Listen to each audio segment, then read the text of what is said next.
Hello, आपका स्वागत है हमारे चैनल पर। आइए रेशियो के कुछ और सवालों को हल करते हैं।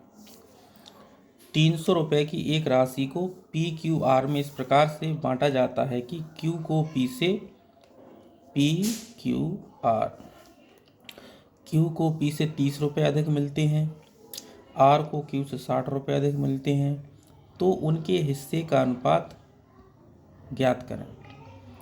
क्यू को पी से 30 रुपये हम मान लेते हैं, पी को x रुपये मिलते हैं तो क्यू को x प्लस 3 मिलेंगे।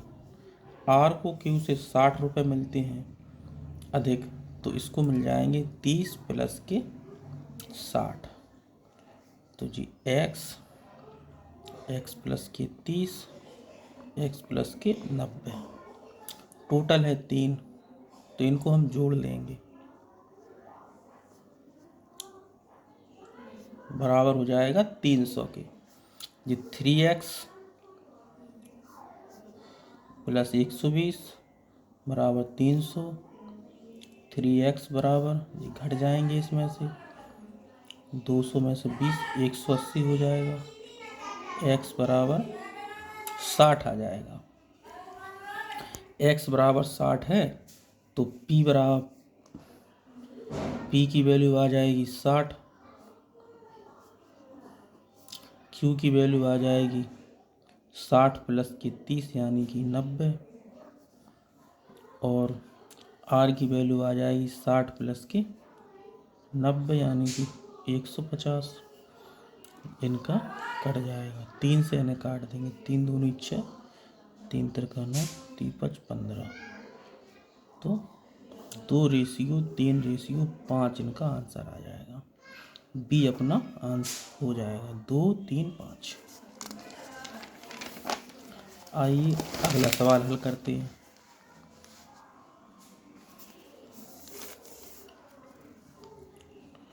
इस सवाल को देखते हैं। 3115 रुपये की एक राशि को ए बी सी में इस प्रकार बांटा गया कि यदि उनके हिस्से से क्रमशः 25, 28, 52 रुपये घटा दिए जाएं तो उनकी बची हुई राशियों का अनुपात 8:15:20 होगा। प्रत्येक का हिस्सा ज्ञात कीजिए।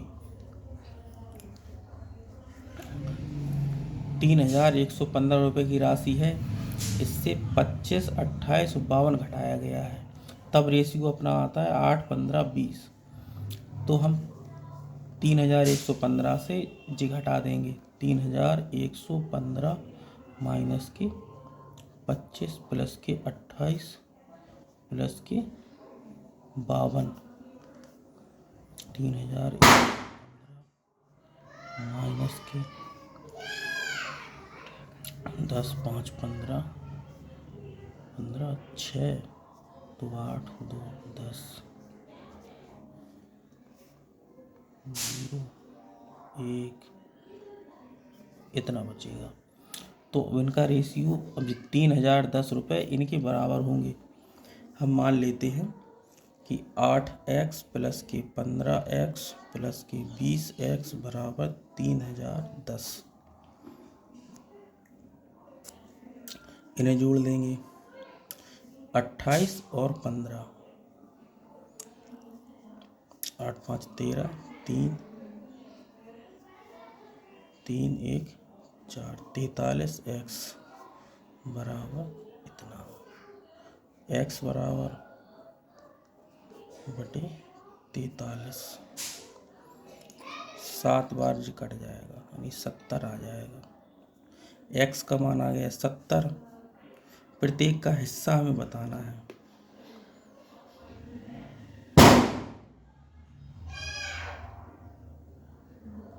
प्रत्येक का हिस्सा कितना है, तो x का मान आ गया इतना, तो 8 यूनिट की वैल्यू कितनी हो जाएगी, 8 सत्ते 56, 15 सत्ते 105 और 7 दूनी 14।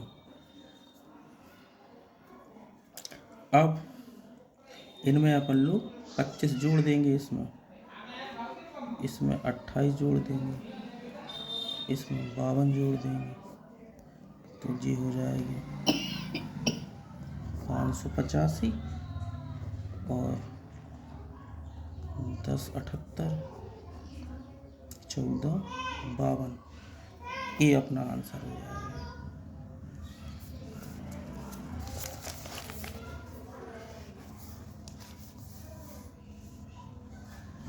आइए इस सवाल को हल करते हैं। ए, बी और सी अपनी आय का क्रमशः 80%, 85% और 70% खर्च करते हैं।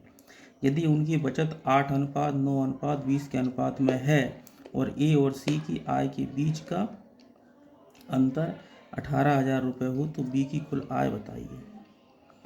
तो आय का 80% खर्च करते हैं तो बचाते कितना होगा? 20%। तो ए, बी, सी की जो बचत होगी वो हो जाएगी 20%, इधर 15% और ये हो जाएगी 25% बचत। 20% का मतलब 1/5, 15% का मतलब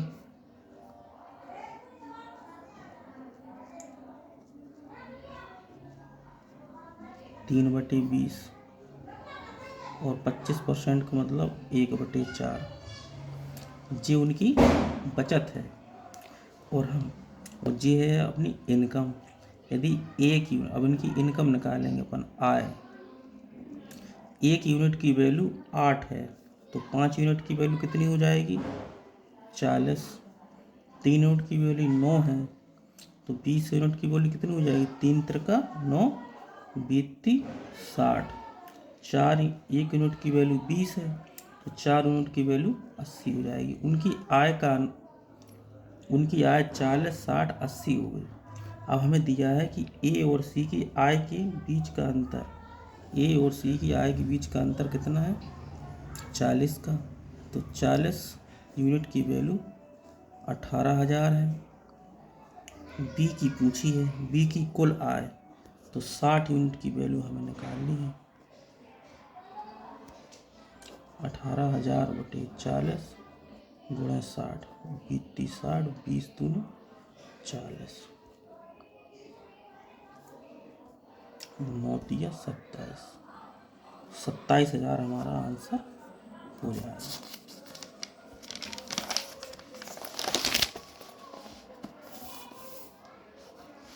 आइए इस सवाल को हल करते हैं।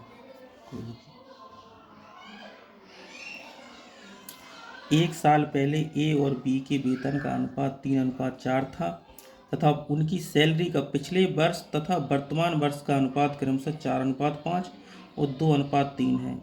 यदि वर्तमान में उन दोनों का कुल वेतन 41,600 रुपये है तो वर्तमान वेतन का अनुपात ज्ञात करें। इस सवाल को हल करने के लिए हम उनकी वर्तमान वेतन ए और बी है तो उनकी वर्तमान वेतन का रेशियो निकालेंगे। वर्तमान वेतन का उनकी एक साल पहले का है 3 और 4 और उनकी खुद का 4 और 5 है। इसका मतलब क्या है?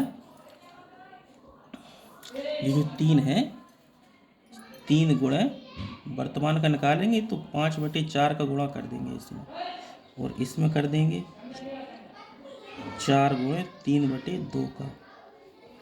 ठीक है, तो अब ये देखो 3 से 3 कट जाएगा, 2 से ये 2 कट जाएगा। ठीक है, ये आ जाएगा 5/2, ये 4, ये हो जाएगा 8, 5:8। अब हमें बताया वर्तमान कुल वेतन 8 5 13, यानी कि 13 यूनिट की वैल्यू है 41,600। तो 1 यूनिट की वैल्यू 13 का भाग दे देंगे इसमें। 13 तिया 39, 13 दूनी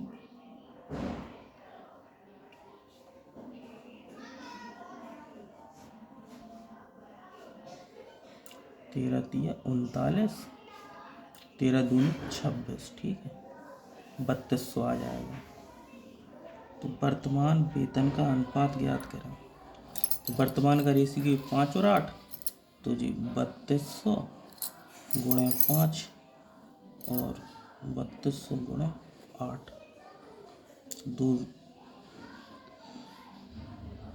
तो इनसे जी कट जाएगा, जी कट जाएगा, आंसर आ जाएगा 5 और 8। वर्तमान का आ जाएगा 5 और 8।